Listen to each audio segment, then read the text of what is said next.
Voilà, voilà, Dosta télévision, Mbote, et bah, on est sur la réaction à Dosta par rapport à ce qui se passe aujourd'hui en République démocratique du Congo. Regardez, c'est là 24 heures passées, dans la qui live, moko intéressé, qui, bah, kepe, bah, sousou, bah, finga, qui, bah, critique, qui, surtout, na, bah, commentaire, bah, de gobele, bah, ko finga, bah, de konabiso, bah, taliba, oh, bah, bah, rêveur, bah, sentimentaliste, mais, tout, côté, na, kata, danse, na, bino, c'est parce que, to, yebi, adversaire na biso ba se prétendre comment ba lokola ba adversaire ko se comporter lokola ba adversaire na biso tobi ba règle na bino age tobi ba façon na bino ba mode opérateur na bino c'est le mot que j'ai cherché tobi comment est-ce que bino bo fonctionnera pe ndenge bo volera mais lobinga na lobaki ke bientôt la chute de Goma ce n'est pas que non na zo ko célébrer yango na lobaki avec beaucoup de peine et beaucoup de malheur nazo ko pesa ko la mise au point par rapport ya bandeko belé ba bengi ngai par rapport à vidéo na sala ki lobby balingi ba comprendre est-ce que nazo ko soutenir Corneille Nangaa nazo ko soutenir M23 ou bien Corneille Nangaa zali congolais ou un étranger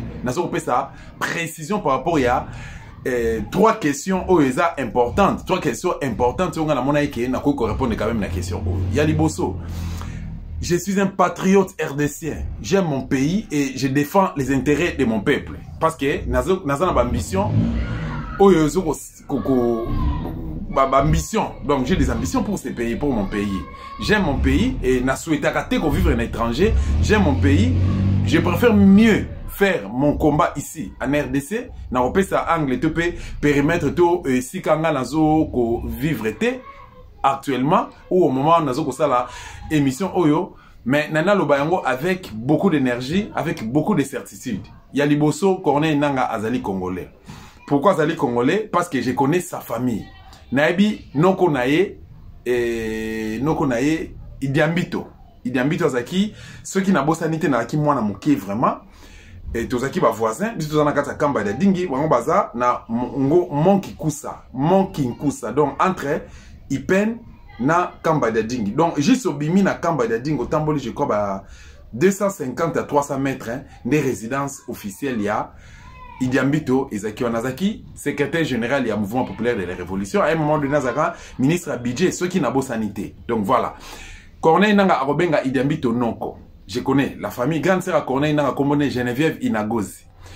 Ba leki nae entre autres Gracien ba musuto benga komba Amokashi ba Jean-Marie et tant d'autres noms cités ba cousin nae ba na Idiambito eza Chichona Ai na ba misusu ba ndeko musu ya basi on a kotanga komba te pour des raisons éthiques na tangi ba komba ba ndeko ba kota na politique. Geneviève Inagozi a évolué azalaka ancien journaliste na Télé Zahir à l'époque lelo RTNC. Entre autres, bah, on a ba Mayeta, bazakina ba Chantal Kanimbo, bazakana ba Maman Sakombi Bakonzo, bisotaki bana mike vraiment dans l'école primaire, premier, deuxième, troisième primaire. N'a pas la télévision, à ça la présenter une émission culturelle, une émission en caractère culturel. Et apprendre émission peu barza, apprendre émission mike azaka speakerine, tout donc n'a pas na RTNC. Mais maman Geneviève Inagozi appelle ça un cours il y a philosophie. Nakangi parenthèse nangai. Donc, bango baza na lignée, il y a Anouarit Nengapeta. Bao baebi Andouser Anouarit Nengapeta, ne descendance ya Corneille Nangaa yangwana. Corneille Nangaa obenga Anouarit Nengapeta, tata mwasi. Na banquette onga na sali pe on a sala mikolo na sija Corneille Nangaa, yango ezoko lakisa ke Corneille Nangaa azali congolais. Pour autre chose, naza na ba information mususu pe naza na élément mususu ya robatia là-dessus te. Ndeko mususu atuninga lobi nanga ngeno comment un congolais so gazali congolais. Comment un congolais go se retrouver na kata M23 ou eza ba nilotique. OK. Une très bonne question. Nazongisi pona pesa belema de réponse. Nanga malamu za ba réponse moko fondée. Nazolo bakaka ke Roger Lumbala un congolais azan natif ya Kasai, un Kasaïen. Mais à se retrouver na kata M23 ou ezali il y a un nilotique. Moussa Nyamousi un Congolais, il y a Est. Mais à se retrouver, dans le RCD Goma, où il y a dérivé, il y a Afdel, où il y a Paul Kagame. Mais Moussa Veni, on est créateur, il y a Afdel. Qui encore, je peux citer les noms. Narotanga Délice Sanga, Narotanga Délice Sanga Zali natif, il y a Kasai, c'est un Kasaïen. Narotanga Mboka Naeza Louisa. Nakotanga ba Thomas Luaka, Oazali ndeko na biso aza mutu ya Est entre Est ou Kisangani so naza na mémoire malamu je crois Kisangani mais Thomas Luaka s'est retrouvé na kati ya RCD Goma. Pour vous dire simplement que nous avons affaire à des Congolais qui n'aiment pas ces pays, qui n'aiment pas la République démocratique du Congo. Nous avons affaire à des Congolais oyo bazaba opportunistes. Nous avons affaire à des Congolais oyo bazo travailler pour na intérêt à mabumu na bango donc na komona ngo lokola na ndoto komona ke yo zali Congolais oko kota na AFDEL. Laurent Désiré Kabila, Congolais qu'il était, il s'est retrouvé na kati ya AFDEL. Alliance ya ba Rwandais, ba Ougandais, ba Burundais, o bayaka pour na kokipe mboka na biso le 17 mai 97. Na kati ya saka AFDEL wana tomona ba Kanambe baya. Tomona ba Zoé baya. Tomona ba Jeannette baya. Baya ebele. Lelo baye ko envahir mboka na biso, les résultats est là. Donc par rapport à question oizaki lié na nationalité Corneille Nanga, je crois qu'il n'a répondre. D'autres membres, d'autres soutien Corneille Nanga, je m'inscris en faux. Ceux qui n'ont soutenu Corneille Nanga, c'est quelqu'un que moi je connais mieux. Je connais sa famille, je connais son entourage. Na kokaki à partir à Kinshasa, tango azaki na Seni, na ngana ke luka peut-être musala na cabinet na ye. Pas pour qu'il ait la membre ya Seni. Non, mais na cabinet na ye par rapport à compétence nanga, na critère. Donc je ne soutiens pas Corneille Nanga. Déjà, tant na mona qui est présent à Seni, na ba manigance, na ba fantir musu na mona qui déjà oyo, banda opéré na Kanambe, je ne pouvais pas y aller et je ne pouvais jamais me retrouver là-dessus. Yango na kombata qui est, ti lelo na kombata kaye. Mais seulement que je donne l'information par rapport à la réalité actuelle. Ma ben abiso ba Congolais, tolingi to le bate que non, go mezo koya. Nenge Ruchuru Masisi, Bunaganda et autres et koya. Go mape ezo koya. C'est-à-dire que ceux qui te sali attention te tokole la lobby. Ce qu'on a dit analyse nanga na sala ki lobby, c'est-à-dire que nabanda ko se plaindre comment nous avons une armée régulière, une armée Oyo, selon statistiques, ça en 2009, 2010, 2012, nous avons occupé qui 9e place en Afrique centrale. 9e place. Tozana effectif. Or, critère, parmi les critères pour que l'inebiso. Na 9e place, on se retrouve qui batala qui effectif et armée nabiso. Armée nabiso, statistique basala qui et se retrouve qui na plus de 150 000 éléments. Nabi 100 000 éléments, plus 50 000 éléments. Mais de 2009 à 2024, au jour d'aujourd'hui, Tozara na 150, bien que baka ba décès zalaka, ba déserteur pe bazalaka, mais du moins ba recrutement et ça les maradi jour au jour. Chaque mois, chaque trimestre, chaque période ou encore chaque année. Félix a dit qu'on recrutait plus de 6 000 jeunes. Bien que bango nyoso a checké bango na première ligne ko na ko ba éclairer ba ta ko kufa. Mais du moins ba recruter qui? Tu vois là les lots tokolo ba tozana na 150 000 té. Bien que ba perte zalaki bah les maps incontrôlés bah c'est retour toko kotanga bango ba msubi bakima bakende exil ba boka teni mais toko za na au-delà il y a ça 50 000 ande analyse nga na sala qui quand est-ce que chef d'état-major général na complicité na ministre de défense na président de la République na deux présidents et deux chambres à parlement, c'est-à-dire que Assemblée nationale na Sénat va siéger pour que bas option il y a aussi la offensive pour défendre to récupérer d'abord ba territoire perdu et puis to défendre maintenant mboka na biso puis to sécuriser ba frontière na biso. C'était ça ma préoccupation. C'était ça ma préoccupation. Ba msu ba traiter ngai de M23, ba msu ba traiter ngai na soutenir nanga, ba msu ba traiter ngai ennemi à Congo, tout ça, je m'en fous. Je m'en fous. Mais ce Zongi, depuis 2003 à nos jours, ce Tali, monsieur de Salaka, Nazalaka na position moko. Je suis parmi des rares journalistes résistants ou journalistes combattants. Je suis parmi des rares journalistes engagés oyo, naza constant na position nanga. Bomo nanga si ma politicien mon côté. Na soutenir ba politicien té, naza na couleur politique mon côté. Naza na population, naza na kati ya peuple, je suis résistant. Naza figé na position nanga, naza statique na position nanga et j'évolue comme ça, j'avance comme ça jusqu'à ce que tu libérer totalement mboka na République démocratique du Congo. Hier, na lobaki ke le M23 bazali à quelques pas ya Goma.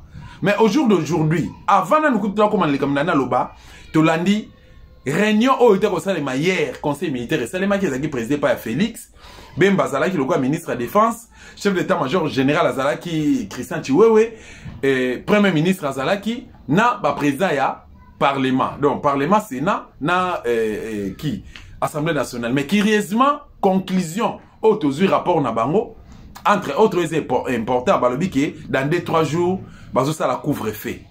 Ok, dans 2-3 jours, ça la couvre-feu. Mais ngana koka moi. Koti nanda kuna bazo boma. Koti nanda kuna bazo violer. Koti nanda kuna bazo koyiba. Pourquoi ce sont toujours sima? Yozo ko ça la couvre-feu. Yozo ko benga police ya ko ça l'enquête. Ozo benga police ya ko constater pendant que on est en train de violer ta femme, on a violé ta maman qui vit chez toi, on a violé tes sœurs, on est en train de violer et tuer tes enfants, on est en train de saboter et piller ta maison, ta résidence, ta fortune même. Mais yozo ko se plaint de pas ma voisin, chef à venir Zawapi, chef à quartier Zawapi, chef à localité Zawapi, police à Zaliwapi. Pour que ça la constant, ça l'enquête. Comment ba Congolais to ça na lâcheté na point wana. Tolandi interview il y a porte-parole il y a quoi porte-parole il y a armé plutôt dans Nord Kivu. Surtout qu'on se référer là-haut. Il a lobby même politique et armée plutôt aller diriger la politique. Armée se dépendre et se dépendre plutôt dans monde d'ordre politique à repérer ça. Parce que c'est la politique qui dirige, c'est la politique qui gère les tout. Mais baebi c'est qui bango ça l'attaque ba observer. Ils sont tentés d'observer. Mais bino bazo ko attaquer bino. Bino bazo ko attaquer bino. Mais jusqu'à quand tu continues à subir? Basali communiquer na bango par rapport à réunion bakota ki lobby lelo na tongo. Baeko répondre pour dire que tu vas prendre na tongo et les gars depuis lobby na butu mais ngala prendre na tongo awa jusqu'au petit matin ba ici so babike. Dans 2-3 jours bazo ko ça la couvre-feu. Na Goma oyo koma jandambu et balobi les biso te que non bango ba attaquer et balobi plus loin balobi les susuke ezana donc réalité ya Goma lelo to réalité à partir est ezana ndenge ezo les kana ba réseaux sociaux il y a du calme là-bas batu ba kufite ba sinistre bazate la ville elle est calme donc le pays est calme et na kamwe moto apesi ba rapport oyo c'est quelqu'un Oyazali estimé et pas Congolais. C'est quelqu'un Oyazali estimé pas ya échantillon ya Congolais. C'est quelqu'un au batu ba croire kanaye. Na qui passe dans mon thème nanga. Na kotanga comme on a été. Na qui passe dans mon thème parce que j'ai fini par comprendre que nous avons des opportunistes, nous avons des gens oyo ba ya ko sala cop na katia gouvernement ou baza na cop na katia politique. Et voilà pourquoi toujours senga sans condition de départ ya classe politique oyo. Et celui kaka wana te, le na tongo to lamuki, Corneille nanga na M23 ba encercler Goma. Na minute yo toujours ba boye ba entrer ezalité ba sortir ezate mais na boy ko ça la commentaire mingi na meka ko tenter ce te ko zo ndeko na biso azali na Bukavu soki akoki ko réagir tozo réaction na ye pour que ezala mixte pour que ezala ba blablaté mais tozo réaction na ye ya azali natif ya kuna pe apé sa biso ne fiske point de vue na ye apé ça la biso état des lieux état de la situation actuellement na Goma toeba qu'est-ce qui se passe. Voilà, tout supporter mon quai, parce que réseau, connexion, abisso connexion, c'est un peu bizarre, mais un président de la République a été élu, ou il doit être élu pour s'occuper. Nabakambo est allé gestion en moka. Or, bah, français, bah, gérer, c'est prévoir. Mais, tu es coïncidé que, bah, le fameux élection, ou encore, braquage électoral et salemi, na période, il y a, Coupe d'Afrique des Nations de football, ils ont les Côte d'Ivoire, puis Léopard et RDC et s'est retrouvé. Mais qu'est-ce que les gouvernements, qu'est-ce que le président de la République a à voir pendant qu'il y a un ministre du titel à s'occuper Nango. Mais et comme affaire à président de la République pendant que le pays a des problèmes. Président de la République, vous devez être à Goma, vous devez être à l'est du pays. Vous, le président de la République, le président des chambres de parlement, entre autres le Sénat, du Sénat et celui de l'Assemblée nationale, le Premier ministre et le ministre de défense, de la défense. Vous devez être là, accompagné du chef d'état-major général avec l'armée. Boké kuna kosi sa mamboye kana S. Bo s'occuper de ma problème à S, ba Congolais bananzala. Bolia ba tumbo aram. Oh, bon, fouta titi, les lobos expliquent même pas. Dollar et beaucoup de dollars na 16 200 en 2018. Dollars, les leçons à 28 000. Pesa biso explication. Qu'est-ce qui se passe? Monsieur le Président, Nabengo quand même président par élégance et par respect. Parce qu'il y a de ceux au bazo qui croient en yo, bien que on a croire en mais parce que vous se prétendent que vous allez président à RDC. Pendant que bande qu'on a vu à Brazzaville, ba Congolais à Brazzaville, bazo s'occuper na Fleuve, ba surveiller Fleuve. Bino bo kende ko surveiller qui est parti est en boka na biso. Zo ba soda bo kende na est et l'ombe cessé azaki na est. Quand ça bardait à chaque fois que le pays est quoi? Nos frontières connaissaient des problèmes ou connaissaient des problèmes et des difficultés. Et l'OMB s'est retrouvé là-bas, ensemble, et accompagné de son armée. Naba officier ne se basa y kuna basa na teni. Tika Kabulo, ministre des Sports, peut-être Luka, az à l'accompagner na ba autorité mususu ya mboka ba soutenir Léopard. Ba joueur na biso ba défendre le drapeau. Yo kende na est kende ko bunda. Comment expliquer Mbogezo kende nango etali nango yote? Oza toujours en costume, oza na cravate le long de Bataliba. La République de Balouba avec un président Moulouba qui ne maîtrise rien, qui ne comprend rien et qui ne connaît rien. T'as la place Mbogezo kende. Lelo go mezali encerclé et pas ba M23 na Corneille nanga. Tolo banini. M23 baza même pas na 1000 éléments. M23 baza na armement au bino boa na ngote. Est-ce que vous avez se souvenir mambo le baki face à Christian Lusako na question oyo qui Thierry Kambunda pour confrère na Thierry a posé qui yo? Olobiba na Congo bo mitung c'était bobanga te. Nous avons tout. Et il suffit seulement na yoka bal moko ebeta na Goma. Il suffit seulement na yoka bal moko ebeta na Goma.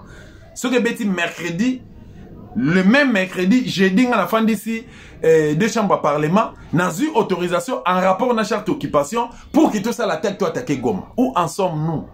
Déclaration de Salango, ce qui n'a beau sentir Salango au mois d'octobre. Fin octobre 2023. Nous sommes aujourd'hui le 6 février 2024. Où en sommes-nous? Où en sommes-nous? Faudrait-il continuer à se plaindre, continuer à là. Et qui sauvera la République démocratique du Congo? En quoi vous avez une autorité en Boka? Bilan na bino, bilan na okolukangote na kan. Bilan okolukango na kante. Parce que bilan c'est qui na kan, Mobutu pas ngabete la kan tolo. Parce que Mobutu a payé sa biso Coupe d'Afrique. Mobutu a payé biso ba joueur, abimsi ba joueur rebelle na régime na ye. Ba Eugène Kabongo, ba Mutubele Santos, ba Ndingambote, ba Saoula, tout le monde a ba Nono Kidoda, tout le monde ba Gladys Bokese, tout le monde a ba ba Lipopo, tout le monde a ba oh on mettait les gauches oyo, ba Tonadio, tout le monde a ah comment il s'appelle encore? Comment il s'appelle encore? Ozomona. Après ça, il y a joueur rebelle tout va qui époque à Mobutu. Même Kanambe, quand Kanambe est venu, bien qu'il était rwandais, mais Kanambe, après ça, il y a Chan mi balé. En 2006, 2009 plutôt, puis en 2012. Bien qu'il était rwandais, mais après ça, il y a Chan, mais il y a un actif, il y a un bilan, il y a été. Et ça va bloquer yoko compter dans les pays, ils ont un likamambo, ils ont un problème. Toi, tu te comportes en gangster, tu te comportes na Kimuluba, c'est quoi ça? La République de Balouba, il faut être un président Moulouba, un premier ministre Moulouba, président de l'Assemblée nationale Moulouba, président du Sénat Moulouba, il faut avoir des ministres Moulouba, des mandataires Moulouba. On n'arrive pas à comprendre. Aujourd'hui, c'est la République de Balouba. Un certain qu'on a un nanga. Un certain nanga. Un nanga. Un simple nanga. Les lots, abetato le nanga a conquérir partie est. Au chevet du M23, encercler Goma. Ba bouki ba kati banzela nyoso place armée ya régulière et goza renfort ezate tolo bani to beta maboko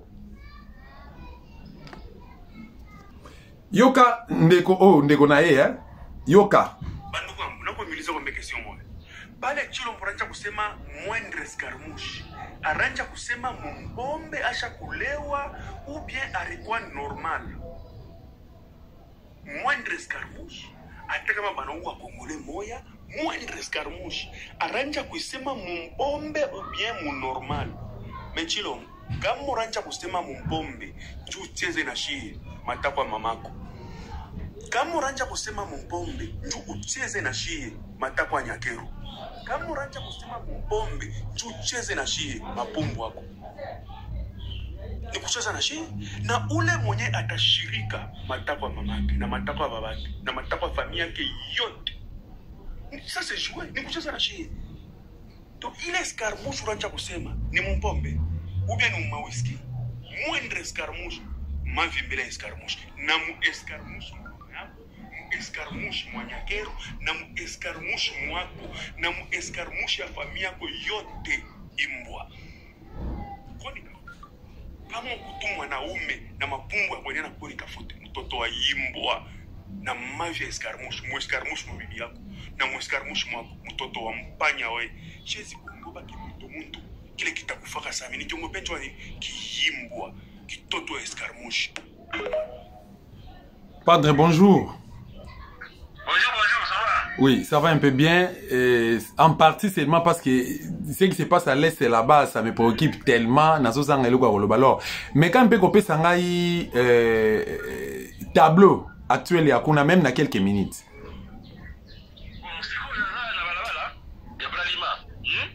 Ouais. Et là, juste en dessous de chez nous là, en dessous de chez nous. En tout cas, la monnaie 3 camions de militaires. Apparemment, ils viennent du côté de l'aéroport. Ils viennent du côté de l'aéroport, ils entrent au centre de ville, quoi. On vient de me dire qu'il y a un bateau qui a apporté ce matin à 6h30, 7h, qui était plein de militaires burundais. Il était à Goma, il faisait quoi à Goma? Moi, je ne savais pas que les Burundais étaient à Goma, je ne savais pas. Mais ils sont arrivés à Bukavu eux aussi. Voilà tout ce qu'il peut dire, je ne peux pas le développement. Mais est-ce que bateau moni mitu kamine no moni eza na compte ya FRDC ou bien eza na compte ya M23? Non, eza ba militaire congolais. Ba militaire congolais très jeunes d'ailleurs parce que ce sont ces derniers là qui ont reçu la formation. Bazo armes. En tout cas, ils sont ici. Je ne sais pas pourquoi ils arrivent comme ça. C'est comme s'ils viennent prendre position ici à Bukavu. Parce que si Goma est pris, Bukavu sera en tout cas en danger. Il y aura des préoccupations. Il y aura des préoccupations en tout cas. Mais tu dis que vous avez information récemment à ici ce que M23 pousse à Makassaza encercler même Goma. Est-ce que ça livre? Ah, ça n'est pas très vrai. Ils sont en train de se battre, mais ils ne sont pas encore autour de la ville de Goma. Sinon, la ville de Goma serait. Ils sont au niveau de Chacha. C'est à combien de kilomètres de Chacha? Ils sont à 27 km de la ville de Goma.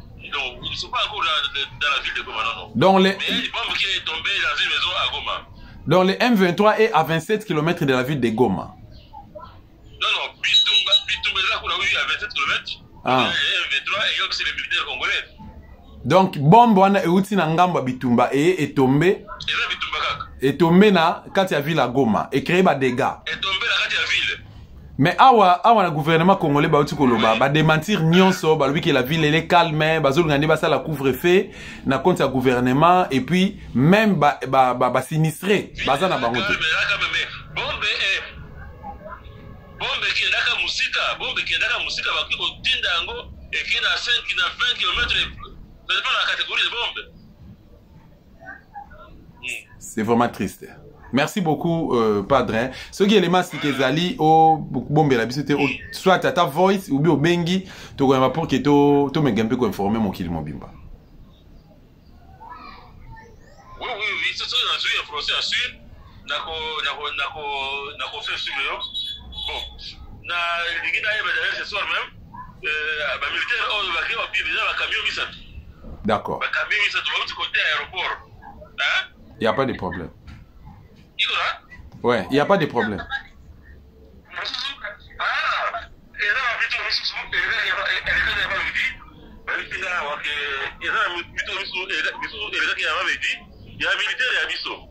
Ok. Côté aéroport là, donc je ne sais pas trop ce qui se passe là vers l'aéroport de Bukavu. Je ne sais pas, c'est à 35 km d'ici. Bon, le matin on peut savoir, mais c'est quoi? D'accord. Merci beaucoup, Padre. Merci. Voilà. C'est vraiment compliqué. Tu as battu pour expliquer le Cameroun. Mais, on a une danse bataille alimentée. Rôle et armée. Armée, a une mission pour sécuriser, pour défendre les frontières et Mboka naye. mission, peu objectif y armé yangwana. Police a une mission, il y a aucun la base civile, na biloko na bango. Mais nous avons un ministre de l'Intérieur, mais c'est Peter Kazadi. Peu ça va congolais rapport. Il y a des sinistrés, bazo longwa goma, bazo kima na mboga mike mikana bazo kene na ville mususu. Qu'est-ce qui se passe? Ministre de la Défense, chef d'état-major général, vous avez la mission de donner l'ordre afin que Massassi et Beta pour na M23 to récupérer le territoire perdu. Parce que c'est dans de 9 à 10 territoires où tu aussi te perdre. Félix Aloba qui bon voilà. Tolanda élément Oyo, Chilombo Asala qui avant campagne électorale. To bengango discours populisme, discours et campagne électorale ou bien Asala qui sentiment, to aluka qui asenga solliciter sympathie ba congolais. Ou encore à ça qui sentiment. Mais avant na senga élément na régie soki babongisi yango déjà nazolo ba quand même que Félix Aloba qui a se reconnaître de kaka président de la République. A romona kaka que soki a réussir na mandat na ye conditions ali a silisa guerre ya est. Mais où en sommes-nous aujourd'hui?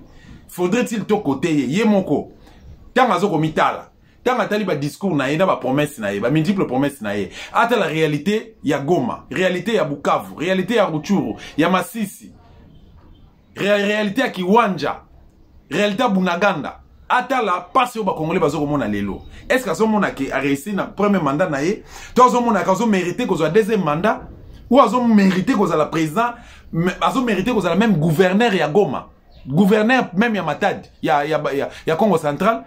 To azoko mérité que la même gouverneur ya ville province à Kinshasa. To landa élément au régie de sa télévision et zoko proposer biso avec beaucoup de tristesse. C'est parti.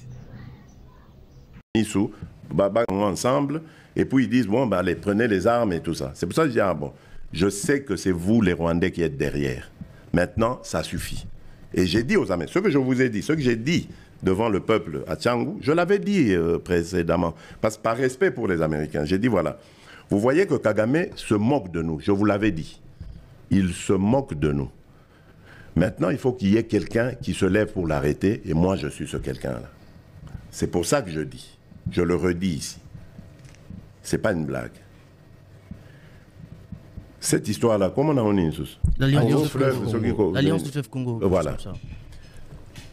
Soki na yoki ke bazui localité moko, to ba beti lisasi congolais moko akufi. Moko. Pas deux, Moko. Je réunis les deux chambres du Parlement en congrès. Je dis, Bopé sans autorisation, parce que c'est la Constitution qui le dit, je commence la guerre contre le Rwanda. Je vous le dis ici, beau de retenir en haut. Si ça se fait demain, et pour ça les malobis. Donc si ils osent faire ça demain, mercredi, pendant que les Congolais seront en train d'aller voter, la Chambre sera réunis les deux chambres seront réunies en congrès pour me donner cette autorisation. Et jeudi, je fais feu. Monsieur le Président, je suis en train de vous dire que nous avons les capacités aujourd'hui. Bobangate, les Congolais, n'ayez peur de rien. Nous avons aujourd'hui les capacités de mettre cet individu hors d'état de nuire. Ça, c'est pour la situation de l'Est. Parce qu'il en a fait trop et ça suffit.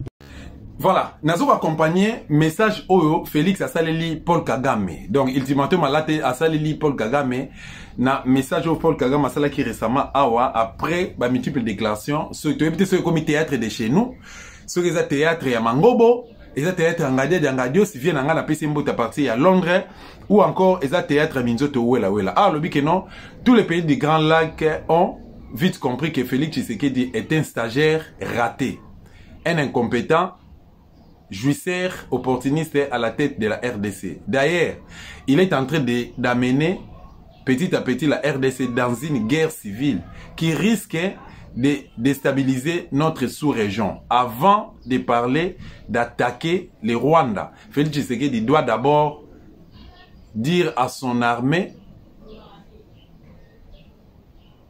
et à ses 1800 mercenaires de récupérer Bunaganda, Masisi et les autres territoires que les M23 ont pris jusqu'à ce jour.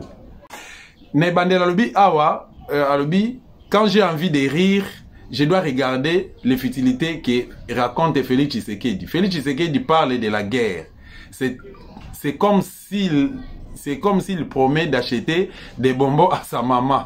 République démocratique du Congo, fallait Olata Sultan, pardon, Olata Nzakomba. Olati teni, osali message moko fort, ba monio na kibomango, ba monio na Kamina, base ya Kamina, ba monio na base ya kibomango, ba monio na Congo central na Bosel lisusu kombo nango. Donc ba monio esika oyo, ba militaire bazo ko s'entraîner. Ba monio lati teni oyo ko pesa bango moral. Ba monio kiti na front. OK kotala ba sinistré par exemple. Lelo Bosali rapport na bino sika bozo ko démentir qu'il y a pas de sinistrés, il y a pas eu guerre, il y a pas eu de tueries, il y a pas eu affrontement entre les M23 et l'armée régulière. Mais c'est quoi ça? Pendant que porte-parole na bino kuna zolo baké, on nous attaque ici. Mais biso dépendre na gouvernement parce que politique ndé ezoko gérer armée. Ce qui politique a payé biso mot d'ordre toko entre biso na baron comme ça que les meilleurs gagnent. Mais où en sommes-nous? Les Paul Kagame on a réagi. Yo zoloba, yé pas zoloba. On sait l'interview, pas l'interview. Rwanda Momboka Mukeboye. Donc ville province à Kinshasa avec 12 millions de Congolais et ça grande plutôt que dans la ville province de Kinshasa qui contient 12 millions de Congolais aujourd'hui est plus grande que la République rwandaise. Mais tous en a 2 millions 345 000 km² plus 82 millions de Congolais. Je disais plutôt 2 345 410 km². Oh, ils ont contenir 82 millions de Congolais. Par rapport à Rwanda, il n'y a pas photo, il n'y a pas match. Mais parce que nous avons des frappeurs au sommet de l'État, nous avons des ministres qui n'ont pas la vision.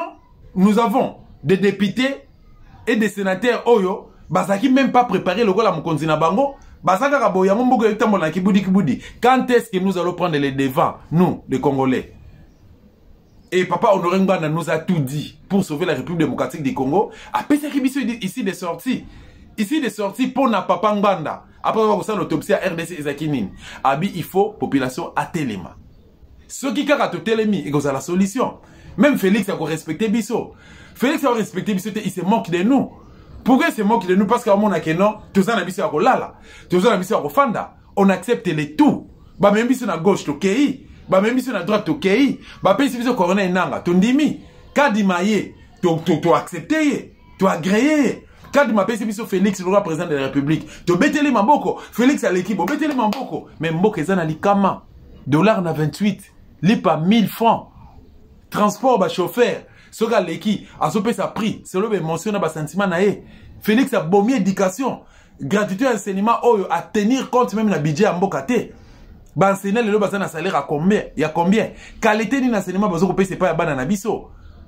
Tozaka na social liwana. Alobi gratuité na maternité. Pendant ka tongi bopito te. Ndabo bopito o eza wana. Ba médecin. Na corps médical nyonso bazali impayé. Le peu baoso bamboko bazali mal payé. Nazarana ba médecin. Je envie à moi qui est un proche à moi oza inspecteur na ministère de la santé. O apesanga ba donner mikolo nyonso. Azo pesanga cartographie. Na ba réalité zo ko lekana kati ya corps ya comment dire ya secteur na bango ya santé. Félix a monté mama B vraiment. Et avec ça, le bino, bozoka ka charge à kofinga rabiso. De comme ça, le bananga bi que non réalité, il y a RDC Zandé de mon côté, na il y a Bamboka Moussousou. Mais papa, si ça ne va pas, vous déposez.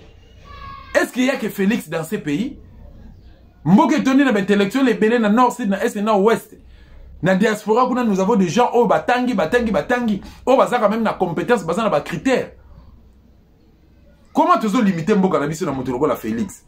Comment tu veux limiter? Tu veux limiter plutôt ba Congolais et pas ba Tshisekedi. Tu na 10e mairie.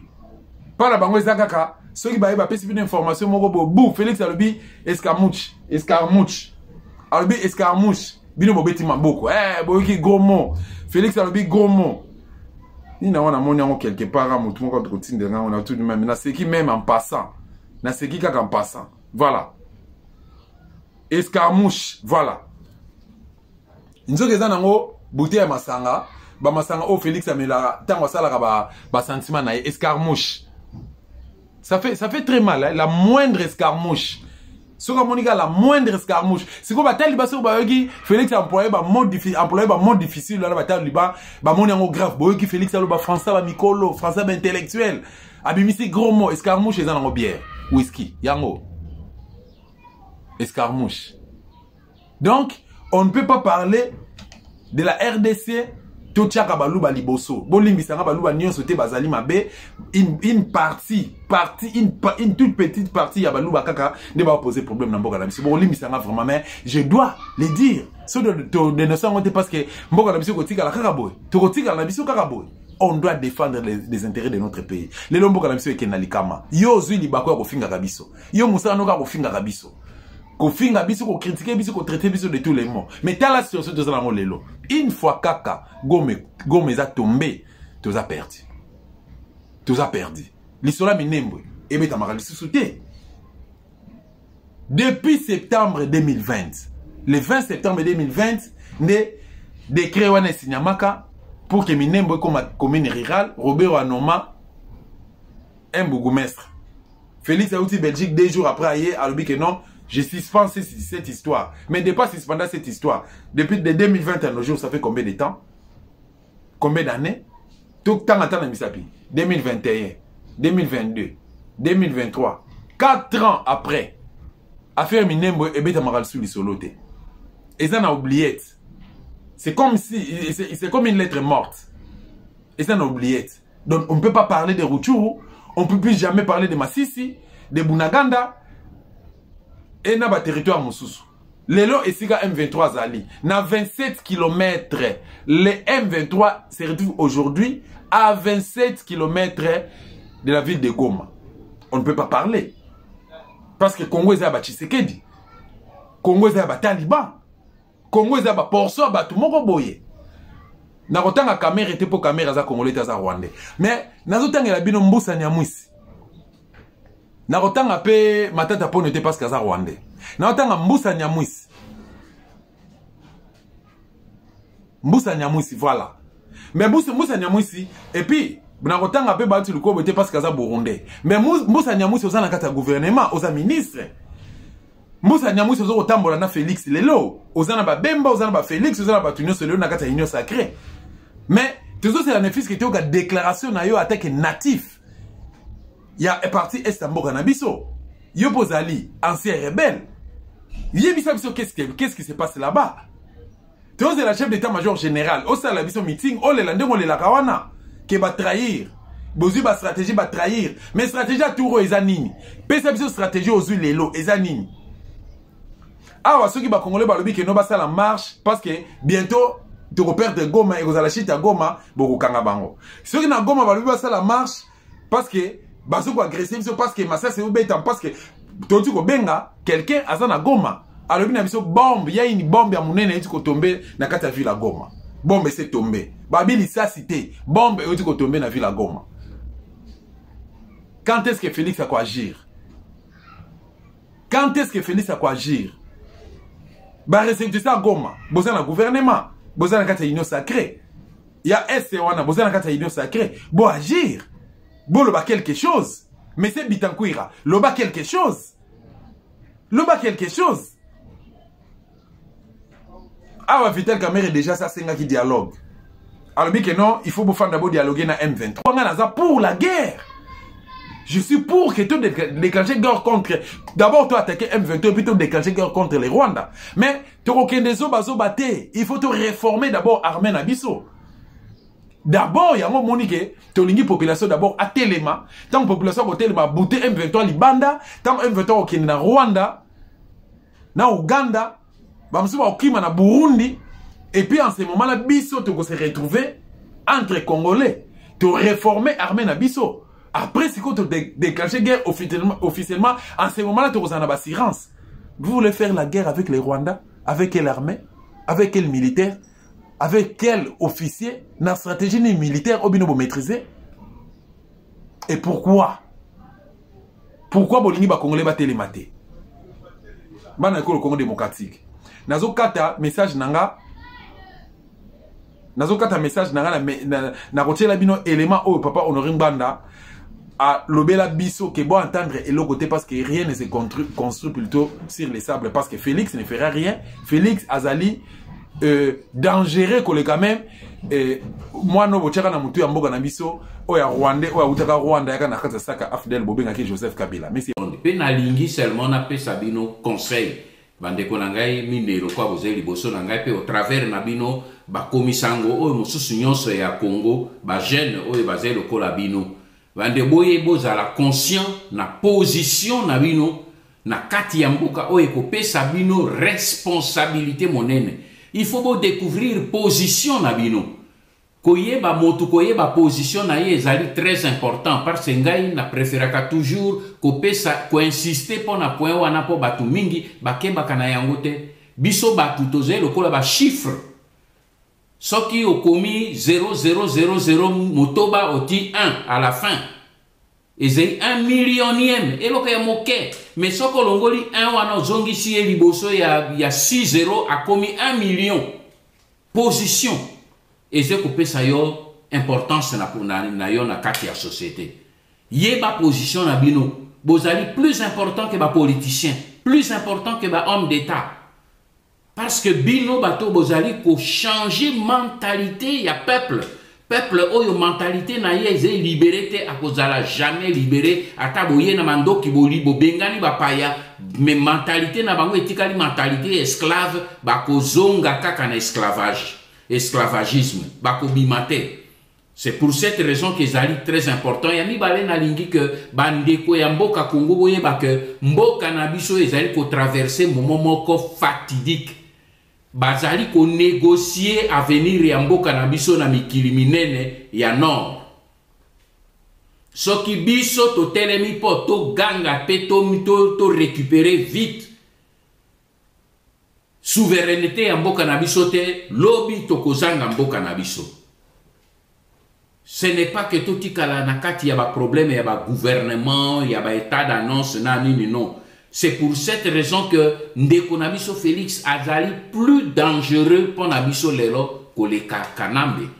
Pour Kanambe nde azali ko utiliser ye tozo mono lisusu Kanambe te yende motazo la lisaba na Congo pongi o ekomi que bandeko Nabiso ya Congo mingi parce que azali mboka moko na ye parce que ali akara ye parce que azali bokilo na ye tonini donc nyon se komi bien à partir du moment où bokilo azali wana ndeko azali wana le Congo ne compte plus tokozle la Congo biso boss na bango na biso ngai na lingite nzambe ayoka losambo na biso pour que bana ya Congo ba ekaye kweya bandeko na biso bazali ko bunda kuna na est na Minembwe bazali ko bunda pona mabele na biso po soki bazui Minembwe ezali Congo comme république démocratique et kokufa makambo yo ndenge na utikolo ya bino oye joko leka oye leki nani na G7 bakolobela bino te ngai pe na koki kolobela bino awa te mais boyeba ke na mikolo mikoya batu oyo wana bazali décider ba récupérer contrôle ya biloko na bango bayo mosusu pe bazali wana balobi biso pe ikele fe tozui tokobimate donc tozoko risquer tozala champ de bataille bandeko to telema yango wana nalobaki na bandeko oyo ya nini ya eside pongai na yebinde bango que Toti Kako tourner autour du pot, autour du rond-point, peuple a télémi à Zekosenge à joie.